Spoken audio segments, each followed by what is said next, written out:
Welcome. This is the Natural Law and Regenerative Economies series. This is episode 7. We're going to be talking about the law of cause and effect, or sometimes it's known as karma. So that is our conversation for tonight. Before I start to introduce the panelists first and introduce everybody who's here tonight, we have a nice crew of about 7.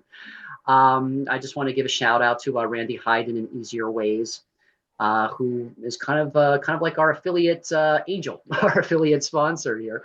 So I've been reading a lot of Randy's posts on social media recently, and he's making a lot of good observations about just where we are in the state of the world at the moment, and just how to just treat each other in a more loving way, a more receptive way. And Randy, I just want to let you know that I'm proud of I'm proud of everything you're putting out there. So please check out Easier Ways, and we'll be sharing all of these conversations with that community. So before I introduce myself, let's start to talk to our panelists here. Right now, Ray Lightheart, you are on my screen at the moment. So please just reintroduce yourself. It's been a couple of weeks. Just tell whoever's watching this, any audience watching this, a little bit about you and what is alive for you at this moment. Sure. So I'm Ray. I use they and she pronouns, and I am uh, feeling a little bit more tired than usual today. I've been caring for a newborn at night to help a mama get some sleep. So last night was my first night, and I'm going back again tonight. But I'm here, and I feel like I have energy for this because I care about this conversation and the work that we're doing together. And I'm also in the midst of a pretty intense, like, cause and effect situation and relationship right now. So I'm very interested to see what comes out of this. Very good. Well, we will revisit that here after introductions, and that's what one of our next questions are going to be. What's alive for you now, as far as a cause and effect or karmic type of relationships? Tina, you're on my screen now. Why don't we go to you? Hey, happy Thursday. My name's Tina. Well, I'm arriving excited and a good amount of energy. Present. I'm a healer and hmm, I don't know, I've been feeling very quiet lately, but it's just all good stuff. I've seen a shift. It's like culminating right in front of us and cause and effect. I'm a little confused with the karma and really there's so much. Yeah, I'm coming in like, hmm, I thought I knew this, but like, and that's our human. So like what? It's interesting that that was mentioned already. So I'm excited to listen. Thank you, Mike. Excellent. Thank you, Christina. Let's go to Jared next. Jared, you're up. All right.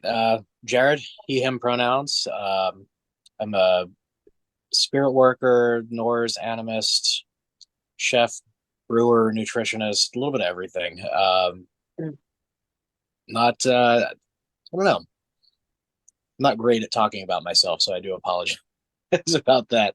Um, I'm excited to talk about the this concept of cause and effect because in my traditions, what I practice and believe is this constant ebb and flow of destiny versus fate. And this plays very much into these concepts of cause and effect. So I'm looking forward to sharing some of those views and how they can be related to this overall topic of universal basic income and bringing people to where they need to be in their place and how they can be appreciated for what it is that they're doing. Great. Thank you, Jared. Why don't you pass it off to somebody else in the room who hasn't had a chance to introduce himself yet? I'm going to try to read some names here. John. Thanks, Jared. So, my name is John Pangioki. I live in Midcoast, Maine. I live in the woods here with my beloved and my spirit guides. I have 2 dogs and a cat, surrounded by just an amazing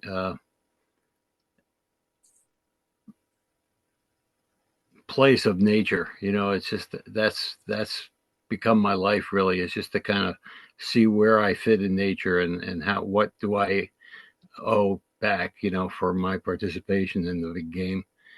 And so that's kind of why I'm here, just to really expand my opportunity to be an activist in my community for that. Kind of I'm retired from a career of any kind, and not really have any carrots to chase. So I just would like to see what can I give back now to the community for all that I've gotten in my life. Very excited to be here with you all. Excellent. Thank you, John. And can you pass it to someone in the room who hasn't had a chance to introduce himself yet? Yes, I would like to pass it off to Hemant. Thanks, John. Myself, Hemant. I'm so eager for this call because Mike usually always pulls some magic in the conversation. Somehow, I don't know how he's doing it. I'm here trying to learn it, and it's always fun to be here. Thank you. Great. Thank you, Hemant. Can you pass it to Charles? And did anyone else not go yet? I think just Charles. So Charles, you're up. Okay, thank you, Mike. Yeah, I'm excited to be here. I'm excited about the diversity on the call here. It's just exciting.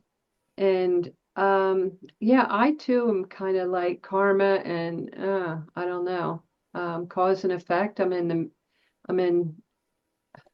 I'm in the middle of something going on in one of my circles of, cause and effect. So I'm kind of hoping that I get some new insight into what the heck is going on. Somebody was saying Mercury's in retrograde. I don't know if I'm going forward, backward, sideways. I feel like I'm doing all of it.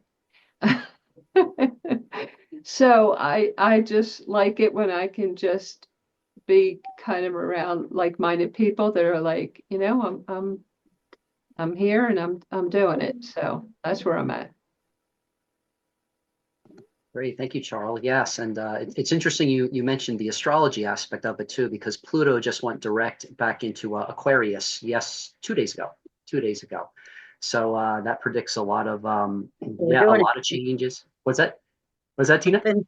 Sorry. I said, so we're doing it. That means, Yeah, but I didn't yeah. mean. Yeah, we're doing it, and yeah, the age of Aquarius, the technological aspect of it as well too. Yeah, so revolution. I think when Pluto was in Aquarius before, that was when the American Revolution happened. So lots of energy. I think of a lot of a genius type of energy, eccentric type of energy, unpredictable type of energy. So yeah, so that's yeah, I wanted to make a note of that there. So yes, I yes, go do ahead, have, Tina. it's 20 years long also. It is. Yeah, so it's a long, nice long cycle. It's not like we're talking about, oh, do it and then like, because we like time, the 3D time wise. Yeah, Yeah. it's a nice, I don't know exactly how long, but it's like 20 years. Yeah, it usually takes 20 years to go through one sign. So if you're looking at 12 signs or so, well, there you go. There's 200 some years to go through Wow. the entire So did you say zodiac. Pluto's in Aquarius? Yeah, Pluto went direct in Aquarius. It was in Aquarius Okay. earlier this year, went back to Capricorn, then came back to Aquarius a couple days ago. Okay. Yeah. All right. Well, I'm Mike, and this is just a reminder that anybody watching this, if you are a member of the Karmic Margin Call Project Time Bank, you can log all of the hours that you're spending watching these recordings, all of the recordings as time that you are serving. So this is a service that you are providing. So if you just go in there and put your name in and put in the number of hours that you spend watching this, you can categorize that under workshops, presentations, and you will get credit for the hours that you are watching this presentation. So I'm Mike Schumann. I am an interspiritual minister. So this series is a part of kind of the launch of my ministry. I have a 2-year healing project that I'm working on, which is healing through the spoken word, healing community through the spoken word. And I'm doing that by establishing a living library. And all of these conversations are in the living library that I have on a website at roguecounselor.com. And my 4-year project is really just helping others understand natural law and how that makes universal basic income possible, how it makes forgiveness of all debt possible. So a little recap about where we've been so far. The first month in October, we did the first law of divine oneness, gender, correspondence, and rhythm. And what the intention behind that was to help get people having conversations first with people that they trust, and then start to introduce strategies on how to reach across the barriers to people that you wouldn't normally talk to, people from different social classes, socioeconomic classes. So October was really about establishing that living library conversation. Here in November, we are starting to talk a little bit about the relationship between time and money. It's not the major focus of these conversations, but I'm putting in a slideshow in each of these conversations that kind of give you a little bit of an overview about how we spend time with each other and how we change the way we spend time with each other affects the financial markets and how it can kind of change everybody's financial destiny as well. And in December, I'm going to be going through a process on how do we start to implement and track this information so that universal basic income starts to happen, so it starts to become possible. So that's me. That's kind of my mission. And let's talk about cause and effect or karma. So my understanding of it is that every action has an equal and opposite reaction. Every cause has an effect. I'm gonna read a piece here in a little bit about why, where last week when we talked about law of vibration and we talked about the emotions and the feelings that come with a thought or come with an interaction, we kind of identified how courage leads to trust. So we're coming out of that desire part of the brain into the curiosity part of the brain. With this conversation, with clarity, when you find the why, the cause and the effect of our lives, you start to go from the curiosity portion back into the appreciation portion of the brain, where we use these words for love, but love, joy, peace, enlightenment, really this flow that comes through collaborative relationships. So let's go back to you, Ray. You said that you have a cause and effect relationship that you are in the middle of at the moment. Why don't you speak to that for a few minutes, and we'll do a question circle conversation with this tonight. So I'm going to let you speak to what's alive for you pertaining to cause and effect. Well, so I have been kind of reflecting on and working on boundaries and accountability in my life for quite a few years now. And so a lot of times, and I also work in childcare, so I'm just trying to give a little context to this. But with children, they're constantly learning, cause and effect, because they'll do something and see that something happens, right? And they're like little scientists. And relationally, there's cause and effect too. So if you do something that is hurtful to somebody, they're going to respond in some way. They may try to protect themselves by lashing out, or they may back away. They may, reduce the amount of time they spend with you or whatever. And so this is where like relational boundaries comes in. And so I've been, observing how this happens with children and also with adults. And in my own like family relationships, I have been no contact with my dad for quite a while for various reasons, mostly to do with my queerness. And he is a Trump supporter. So he decided to randomly, out of the blue, send me a message like the week that Trump was elected to basically just like shove it in my face. And like, we don't have a relationship, we don't talk. But he was like, get ready for the revolution. Trump's going to make everything better, blah, blah, blah, blah. And I was like, why? Like, why would you send me this? You know, like, this doesn't make any sense. We don't talk about anything. We don't have a relationship. Like, he's sending it because he has some need to like push my buttons, or you know, that's his only way of like connecting with me, is to like do something to make me lash out back, right? So I was like, you know what, I'm not playing this game. So I posted what he said online, and I said, this is the person that donated half of his genetic material to me, because I don't even want to call him my dad anymore. Yeah, I can see that. Yeah. Yeah, and you know, the effect of that was that a lot of people in my circle were like showing empathy, like, oh my gosh, like your dad is awful and I can't believe you said that and all this stuff. And then I had an effect of like my sister, who is close to my dad, kind of saying that I was the bad guy for like posting that. So it's interesting, like watching the cause and effect play out in relationships, and my sort of saying like, you don't get to say shitty things to me behind closed doors anymore. Like, Yeah. if you want to say shitty things to me, everybody's going to know, because I'm not going to let you hide behind your computer screen, your phone screen. That's not happening. Yeah. Yeah. And words have consequences. What you say, has an effect. So what you communicate, is a cause, and the feelings that come up from it is very much an effect. Would anyone like to reflect what you heard Ray say, what you're feeling? Maybe ask any clarifying questions. Would anyone like to communicate with Ray based on what they said?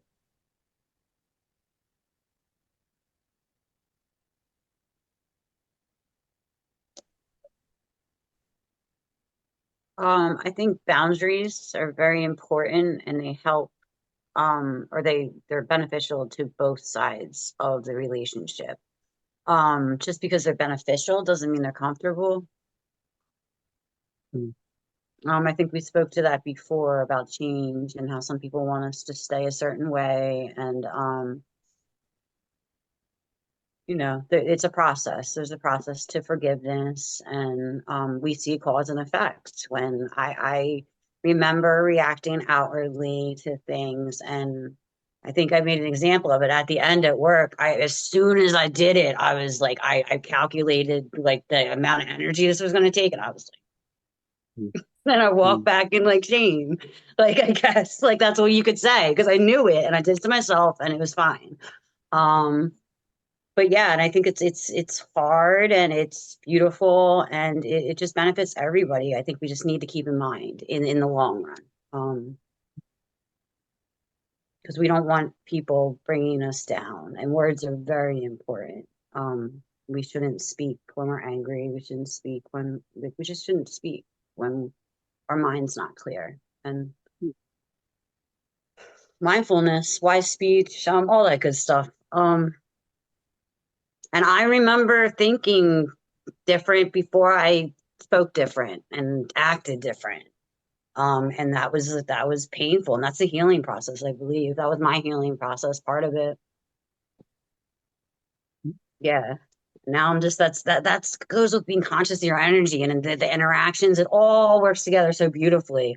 And I swear I just do the calculations in my head real quick. Like in a conversation, it goes that way. I'm like, oh, 86% chance, horrible, like evacuate immediately. Um like Yeah. uh yeah, that's what I heard. So thank you for it's families. Oh, we put this special label on family, and it's just our society, and we're changing all that. Like we're Mm. feeling our emotions and we're speaking up, and that's not normal and comfortable to other people. So um In a perfect world, that comes back and is productive, and we trigger and we trigger, and then we heal, we heal. But Yep. that's what I Yeah. heard. Boundaries. You had mentioned family, Christina. Can you speak a little more to what comes up for you when you reflect on karma or cause and effect? What do you think family has to do with that, or if it family has to do with that? I had to really feel into that and use like the feelings. Because we don't necessarily know what the karma is we have to clear. We're running so many. Had somebody say, I said to somebody, oh, that's a mother wound. And she was like, I don't have time for this. I'm like, we're not doing this. It's going to take another 10 years Mm-hmm. to. And I just said, how do you like, I mean, we could kind of know, we don't know. And the more I know, the more screwed up things get. But the karma of that could be self-love and boundaries and no, like that's no contact. I don't, yeah, I'm close with I don't have much contact with any of my family at this point. But I have Oh, a tumultuous like past, and like it's not malicious in any way. It's mhm, just what it's cause and effect, actually. Um, mhm. with no space in between there with anything bad. Just that, yeah, it's cause and effect.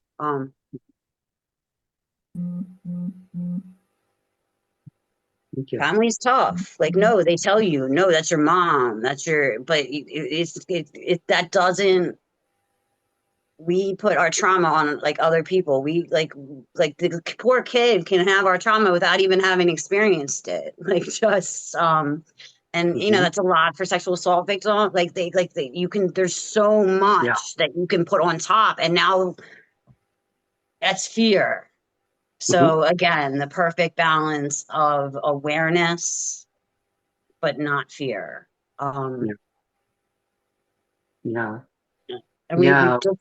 just no labels like should make anybody be able to say something that hurt. Like, I mean, they can say it, but that made me feel bad. And like, and I don't know. When I tried to fix it, you would just feel more bad. I would feel more bad. Like, and it's Mhm. like, hmm.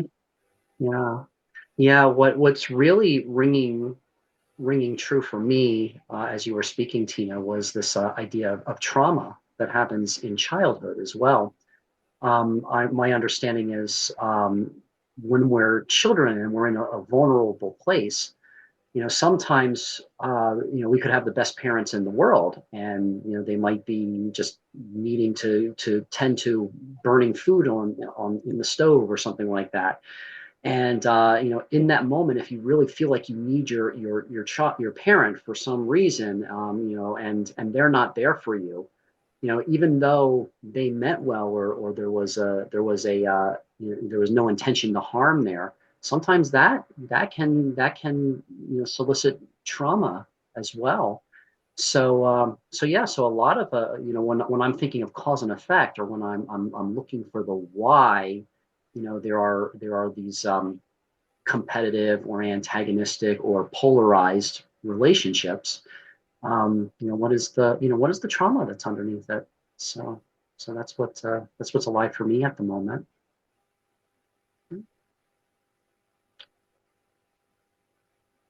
Jared, what's alive for you?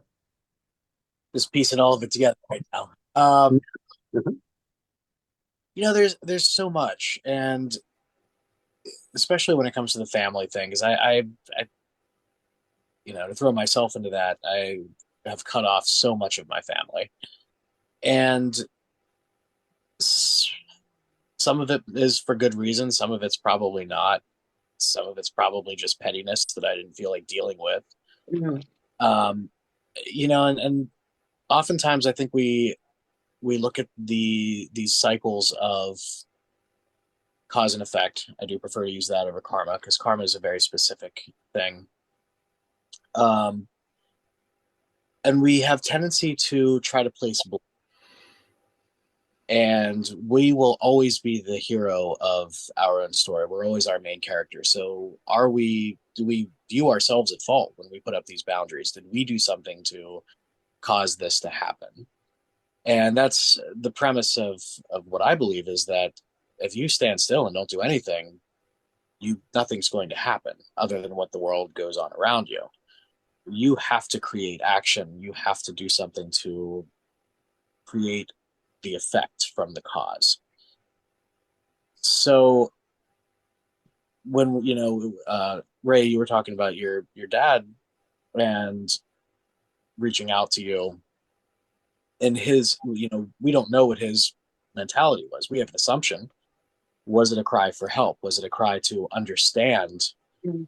something that's a little bit more? And then we put up a boundary. And I'm not saying what you did was wrong by any means. It sounds, you're in a terrible situation, and I don't like hearing those sorts of things. But have this I always try to look at every situation on, and even, like I said, my pettiness, and not responding to my sister who's not talking to me right now. She's the one that's mad at me. I still don't really know what for, but I'm just letting it go. Um, I probably shouldn't do that. I should probably face it and be like, what's the problem? What's your deal? But instead, I've put up these boundaries that she's seeing that aren't really there. Um, and it's kind of interesting to look at it from that perspective and step outside of taking a third person view, listening to that and reading the story from an omnipresent perspective, as opposed to looking at it from first person. And I think that that's where we lose what's really going on, because the world still goes on around us. We can do all sorts of things constantly, but we can't determine what other people are going to do or respond to, or react. And it makes it challenging, but that's also part of the game. Yeah. I'm curious, when you're talking about your boundaries with your sister, what comes up is, I wonder if your boundary is, if somebody has a problem with me, they need to tell me what it is. I'm not going to play guessing games. Yeah, that's exactly right. I mean, I've talked to my mother about it, and that's a lot of the situation. My mother's has a white matter brain disease that she's slowly moving into a place of dementia. Um, and my sister is in charge of all the financials, which is fine. I think that's great. But she's refusing to talk to me. She doesn't want me to involved with anything. It just doesn't make any sense. I haven't been able to figure it out. So I'm just letting it ride right now until she's ready to deal with it. And if it means that relationship is lost, then that relationship is lost. Um, I'm not willing to fight for something that I don't understand. Mm. Yeah. I'm going to open things up to Charles, John, or Hemant. Is there anything that's alive for you taking this conversation in? Do you have any questions for anybody? Just wanted to kind of check in with everybody in the room here. I think for me, I've been in situations where I felt like, yeah, I'm hearing conversation around the boundaries, and I've been in situations where people have used that they're going to establish boundaries or have more boundaries or something about boundaries. And I saw it and I felt it as, this is how I'm going to, this is how I'm going to keep you at a distance. This is how I'm going to make sure as best I can that you're not part of my life anymore like you once were. And I'm going to call it a boundary now because you're questioning me, or you're wanting something different, and I'm not, from what I felt from it was and saw from it was, and I'm not willing or able to any longer be a part of the conversation. So I'm going to say it's a boundary and I'm going to hold you at arm's length and you're just going to have to deal with it.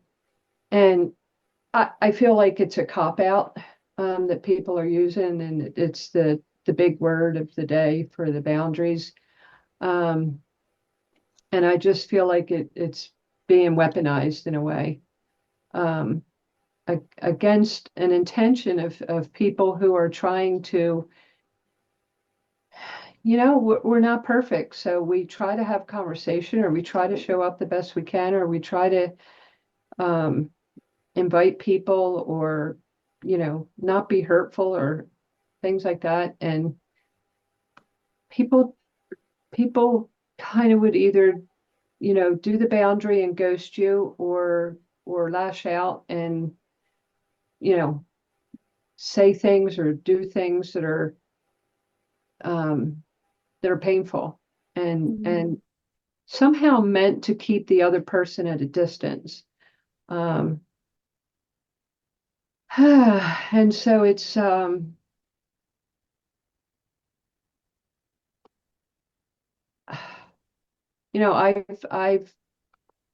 been in many conversations with my family, with people, with friends, with organizations, and I just try and show up and be like, okay, if I said that, I apologize. Okay, if I did that, I apologize. How can we go? How can we move forward now? How, because I want this, I don't want it to be adversarial. I want it to be a place of commonness. We don't have to love each other. We don't have to, go out to dinner with each other, but let's just be kind of loving or liking, even liking would be good towards one another instead of, um, what I feel like just people are. So my aim is, and my aim has been to be wherever I can, to be overly kind on the road, in the grocery store, with my family, with my friends, and just try and be um, so mindful of.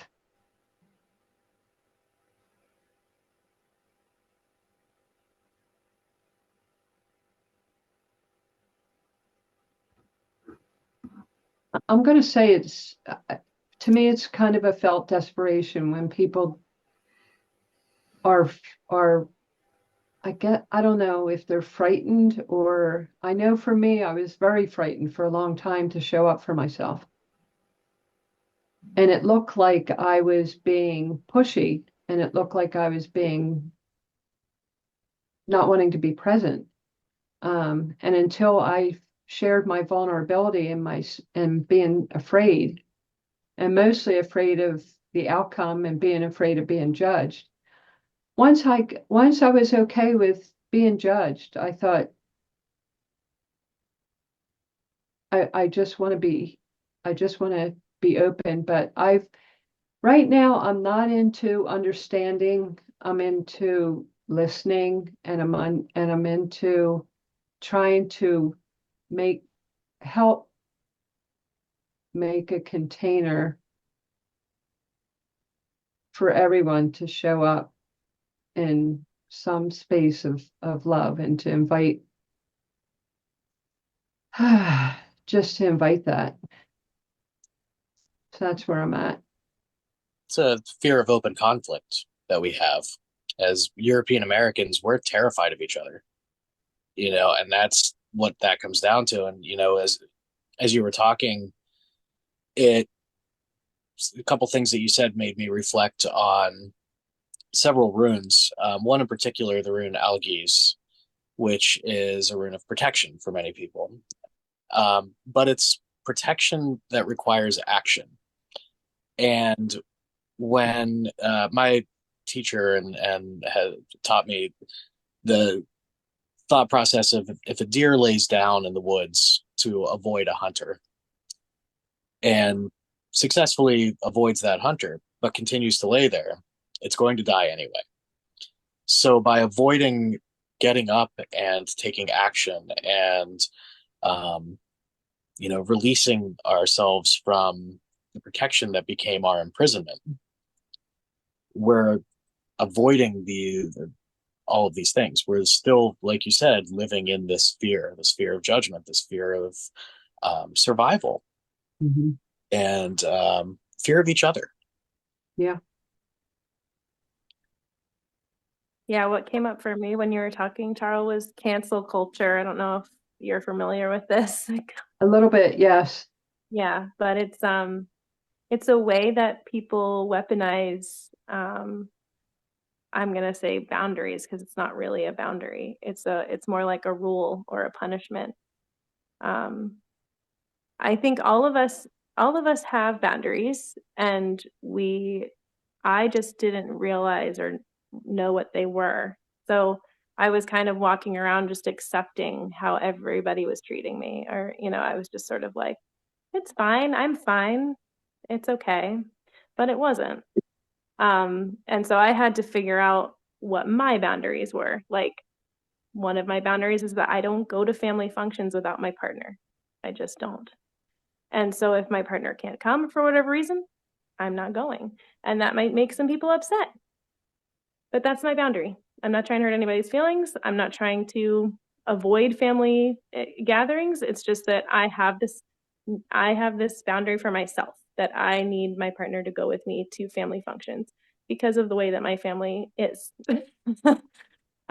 Which is a cause and effect. Like, if my family wasn't the way that it is, maybe I wouldn't need that. But I have learned over the years that I do need that. So everybody's boundaries are personal, and there's no reason. Like, now, if I were to say this and then my family were to say, well, we don't want you anymore, then they're canceling me from being able to come because of my boundary. And then they're kind of, that to me is like weaponizing it. They don't actually have that boundary. They're just trying to like make me feel guilty or make me feel bad for having a boundary and enforcing it. Yeah.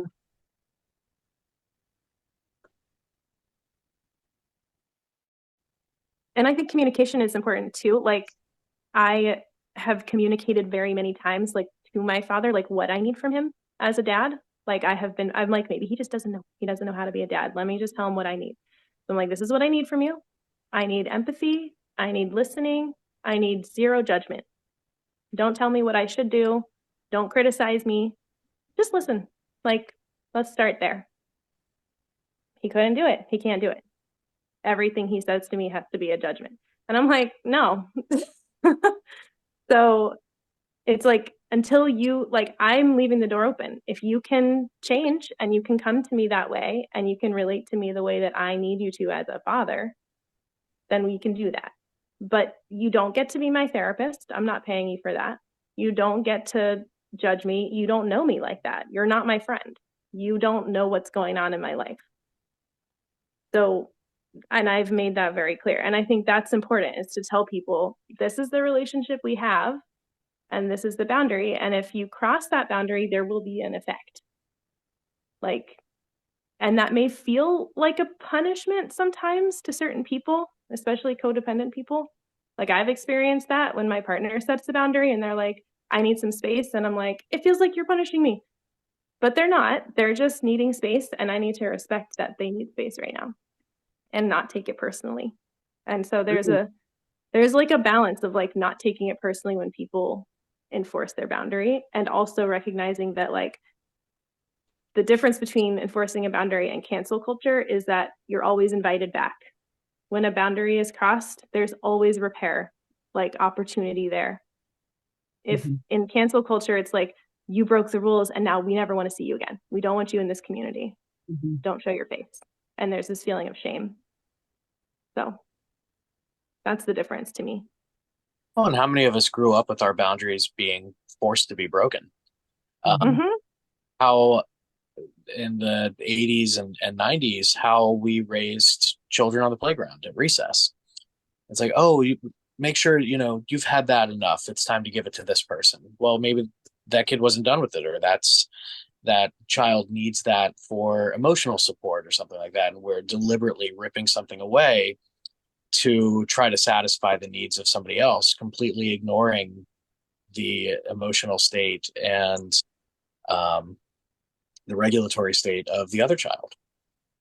And just because it's all about sharing, right?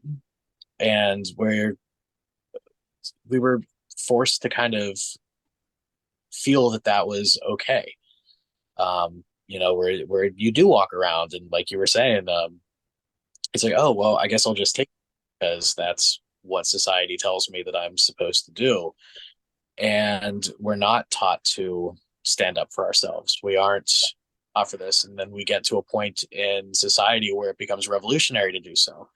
And it swings so far in a direction that it becomes, weaponized and dangerous and difficult for people to understand because we had to take it so far for people to see the difference and that go back. And eventually it'll even itself out, but at what cost? Right. The pendulum will swing back as it always does. Cause and effect, right? Cheryl, um,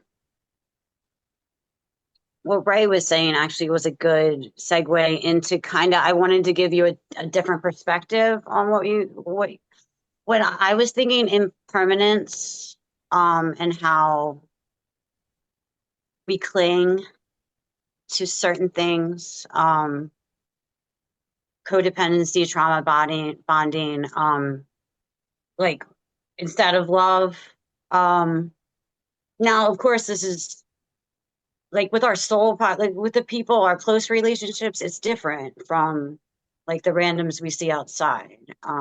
Like we're transmuting pure love and acceptance to everyone, realizing they're just like us, like doing the same things. Like that's normal, like good, unless you're going through something and then you're projecting onto a poor random stranger. Um, But so and that's what I mean. So and that's where I was saying in the beginning, I'm a little confused, like with the soul contracts and like our soulmates. They're for a cycle. Like we can stay stags, like they are for a cycle. And when we're evolving, I don't know if we're on the ascension pathway or whatever you're doing this lifetime, if you're evolving quickly, you're going to go through them. That wasn't quite my point when I was thinking like I've just been on the other side of that situation so many times in the last 5 years where I'm just like it has nothing. I love you. I like it's a frequency thing. And my frequency has raised and me being in your me just like being in like around has like given the opportunities to raise the frequency. Now if it doesn't happen, I'm hurting myself because every interaction I have with you, like it's and not you, like the person. And I've said it, and then somebody else had a great point. Is that me being lazy? Like I have a lot of those situations where I could have came back and been like said something more. What's like what is the actual problem? Can we work on this? But Ray said no. That's the boundary. Like come on, communicate with me like an adult. And I don't know, a big relationship that I like that has taught me so much in the last like 15 years. I'm trying to figure like that very well may have been a cycle and I need to like accept that and be great. Like I don't know. It's very tricky. Yeah, it is tricky because it's like, is it over? And I think I've gone through this with my dad, thinking like, I have to heal this. I have to heal this. And I'm like, you know what? No, I don't. Like maybe this was a cycle. It's over. I don't have to have a relationship with him. He doesn't have to show up as my dad. Maybe that's not what he came here for. And he came here to be like a learning person in my life. He's teaching me a lesson in some way. I don't have to heal every single relationship. It's not on me for one. that this lifetime, realizing that time is an illusion and we're running so many different ones. Oh, I've made myself feel better this month. Like, oh, we're good. Like, you know what? This relationship, there's so many timelines where we're We're excellent and good. having a Yeah. wonderful time. But apparently that's not what we're doing this lifetime. Like, you know what I mean? These are some lessons and, because you feel it. Like, Hmm. so, I mean, I'm going through that right now in the last like couple years, like 18 months, probably like strong this year. And I'm just being present and feeling and having the faith that I know exactly what to do. But I got to get out of I'm like, no, but this worked the last 15 years. All of this took me exactly where I am right now. I couldn't have got here without this. That doesn't mean it's the next cycle, but so, um, and yeah, dad, like that's with the mom thing. Like, I don't know, like self-love, but like the karmics this lifetime, we're cool. Like we're all one. Like that was like a karmic is a type of soulmate. Like, and they can switch. And I don't know I was just thinking when you were saying that, just like chin up, like you all got that on a different timeline. Like we think this is it, like, That's right, like no, we didn't get this done. I don't know, that came apparent to me when stuff was coming up, traumas, and I'm like, this isn't like I didn't deal with any of this lifetime. I shouldn't have a trigger to people all speaking in unison together. I shouldn't. I don't have like from this like and like that's just one that I can think of real quickly. But like after like deep like I'm like, dude, I'm not messing around anymore. I take it. Like I don't want whatever I don't need. Like we're going up. It was just weird. I'm like almost felt like I was being messed with 3 months ago. So like a 3 month period. But it's all cycles. well, that Thank that you, Tina. is Mhm. so important to look at because just like you were saying, I didn't ask for this. I'm not. This is not coming to me. This is not my thing, and that's absolutely right. You're uh, a side character in somebody else's story just as much as you're a main character in your own. And it's important to look at these threads that connect all of us and which thread is being tugged on in that moment in time.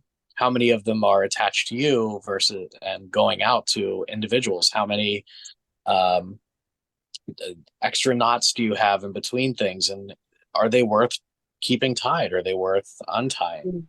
Um, but we don't look at everything as being connected. Instead, we look at this concept of cycles, but a cycle doesn't end. You can't start a cycle, you can't end a cycle because it's cyclic. We can spiral, and when we look at the way that the Earth actually does move through our solar system and the solar system moving through the universe, it is through a spiral. Um, because a circle doesn't have a beginning or an end. So this karmic circle, if we don't remedy it, it's always going to occur, whether or not we want it to. And that was the whole concept of karma in the Vedic traditions is how to end it so it doesn't show up in your next life. What is it that you have to do? What prayers do you have to say? What actions do you have to take to untie this knot or tie one with somebody else or something else?